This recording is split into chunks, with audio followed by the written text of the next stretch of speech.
Hi, it's Corinne from My Chemical Free House.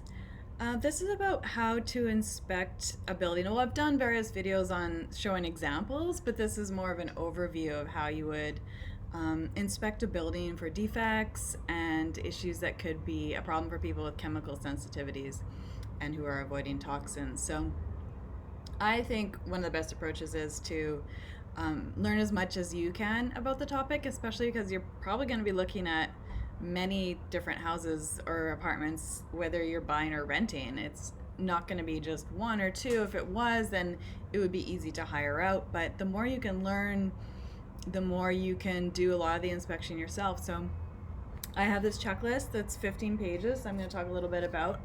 And there's also the course Building a Healthy Home by Cheryl Seco, which I really highly recommend. And of course, the idea is building a healthy home, but in the process of taking the course and looking at how it's built, you'll see all the areas from the ground up of where all the defects are. So she also has a course just about buying, which you could take too, which I'll link to, but it's just not as thorough as the one that's about building. So you could start with the one about buying. I've taken both of them, found them both really useful. The one about buying has some things that are a little more geared towards like whether you'd be looking for like renovations or what kind of renovations. So that wouldn't necessarily be covered in the building course. So I do help with an initial review of photos, videos. Cheryl, of course, does detailed reviews. And usually people do hire a home inspector when they're buying, probably always. And so these are the three ways. You can hire it out privately to consultants. You can hire a home inspector, which you're probably doing anyway, or you can learn it yourself. You should probably do some kind of combo of these three. So home inspectors are not usually very good because it would just take so much training and knowledge on their part to be able to inspect at this level. So they would need to have like almost architect training and building science training. There's so much you have to know about construction. Obviously, they have some training, but it's quite. And then they need to know HVAC really well, which is it's its own field. Like HVAC is really complex. I just know the basics of HVAC, and I've taken courses on it, but that's its own field. If you want to be able to look at every house and analyze the HVAC system, then they have to know the electrical and they have to know all the codes. So there would just be so much for them to know that this would really, if they were really, really highly trained, it'd be really expensive to hire that kind of home inspector. So that's not really what we have generally on the market.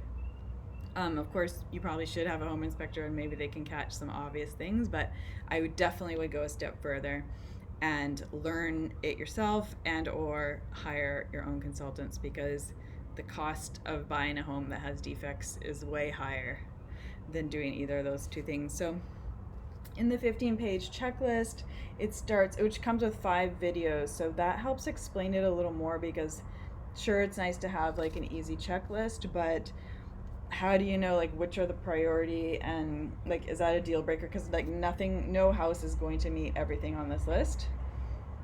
And also I wanted to explain some of them a little more because not everybody knows the terminology in construction. So that's why there's 5 videos that come with the checklist, which you can get on Etsy. I'll link to, obviously. So the first page is all about humidity, and that's not just about taking a humidity meter to the place, but also checking if the exhaust fans work and where do they vent to. And there's a few other points about humidity that you need to look at. The second page is all about ways that water move towards the foundation that you should check for. And I haven't seen a house in my area around Vancouver, Canada, that doesn't have one of these problems, or other places I've visited in the US and Spain and Cuba. So it's possible that a house would not have any of these, built by a really good builder. But yeah, I always see, in the houses I've seen, I've always seen one of these. So you want to check for all the ways that water moving towards the foundation. And then in the video, I talk more about like whether those are a deal breaker or which ones are. So page 3 is more about the exterior, still on the exterior, roof, windows, and walls. And then in the video I go more into like which of these can you actually see from the outside. There's a couple deal breakers here that are really easy to catch, like the way that valleys are, valleys in the roof that are really can't be fixed because you're not going to tear down the entire structure and change that. So if there's like a swimming pool happening on the roof, total deal breaker. No rain screen is almost always a deal breaker, like almost always a deal breaker. And then I talk about in the video, go more into like how the windows, you probably can't really see a lot, but there's other ways to find out what's going on behind them. So page 4, more areas that have to do with water damage and mold. A few of the things that I would consider really red flags that would probably be deal breakers for me, like an unsealed crawl space for someone really mold sensitive. And then a list of areas that are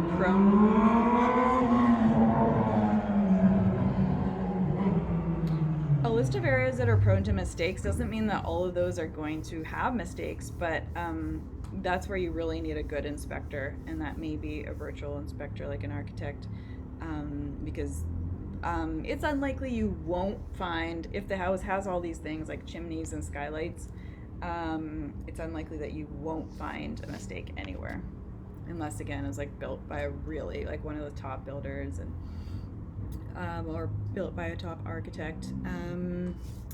So page 5 is more about maintenance, still about mold prevention, but more about maintenance. So if you already own, most of these apply, almost all of these apply if you already own a house, because you still want to check either if your house has these or if it's gone wrong over time, right? So maybe at first there wasn't water moving towards the foundation and now there is. So all of these really apply to your own house if you're not buying, or if you're not looking to buy or rent.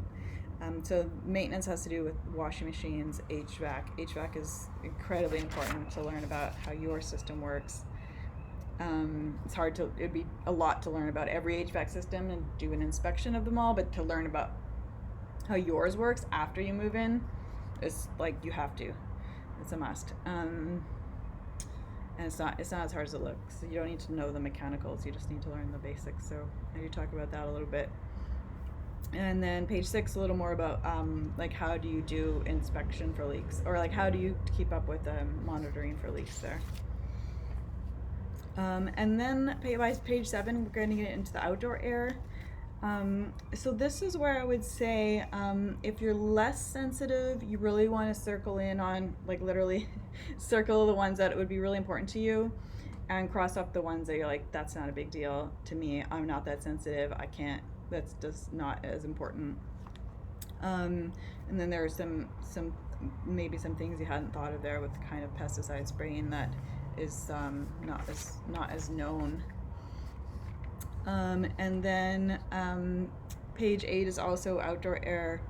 Definitely want to look at even like future, like what they might zone it for, and then like a long list of things you may be concerned about, may or may not, with your neighbors. The super sensitive will want to know these things.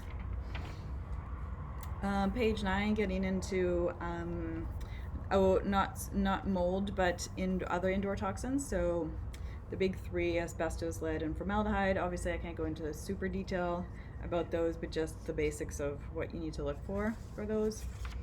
And if there's a concern, you need to bring in a specialist and see more about what needs to be remediated there. There's usually lead somewhere, but older houses are, have more obvious. We know about the more obvious ones, obviously, like paint. And then page 10, talk about the toxins that are more persistent, like more difficult to remove for the super sensitive. So obviously like Febreze and plugins are in that category if they've been used a lot. Just can be really hard. Like if you're not that sensitive, again, there's ways, like I have a number of posts on remediating these toxins. And I help people obviously individually remove them, but the extremely sensitive just sometimes can't get those out, or we can't get them out of specific areas like cabinets. And then garage is actually really important to fix if it's not done right, but it's fixable. So More areas inside the house, a whole list. This whole page 11 is a list of, for those more sensitive, like the kinds of things you would need to ask inside the house. You could also add more. There's some blank space here. You could add if there's something else that you're really sensitive to. It's quite a comprehensive list in terms of MCS, though, multiple chemical sensitivities. Then page 12 is all about apartments, because I've had a lot of experience in apartments and the kinds of things you might not know what to look for and ask about. Of course, you're concerned about what your neighbors are doing, but there are a number of policies that will, like, let you know whether these are an issue or not. And then, things like how the lease break policy works really needs to be on that list as well, for obvious reasons, for those of us who are sensitive. So the last few pages are maintenance, but really, really high on the list, I've talked about in other videos, is back to the HVAC. There's 2 more pages on HVAC here because it's so important. And that's not just because you need to know like how it's heated and cooled, but this has to do with contaminants. It has to do with mold as well. So then knowing what's creating negative pressure. Sorry, the traffic has just got really loud. Yeah, checking for negative pressure is really important. So I go into that quite a lot more in the video that goes with the checklist. And then page 14 is more things that are happening on the interior, areas of toxins, areas that have toxins. And then a whole nother, the last page is on HVAC because it's so important. All right, so that's the checklist, 15 pages that you can get on Etsy, and the videos I think will really help there too. Go into a little more detail, and then wherever like you feel like you still like don't know enough, you can like kind of look at that area a little more and check out other videos or check out other resources or take the course or Google and learn more about like, oh well, okay, how does this kind of HVAC system work that I have? How do I clean it? And I linked to how to clean like a mini split, but that's not the most common type in Canada and the US. So you want to learn maybe more about your system and then how to clean it, and so you can go further into all these areas. I didn't want to make like a whole book. I wanted to make it a checklist, but it just depends how much you know about each part of it. How that will dictate how much more you need to learn about more specific areas. All right. That's it for now. Bye.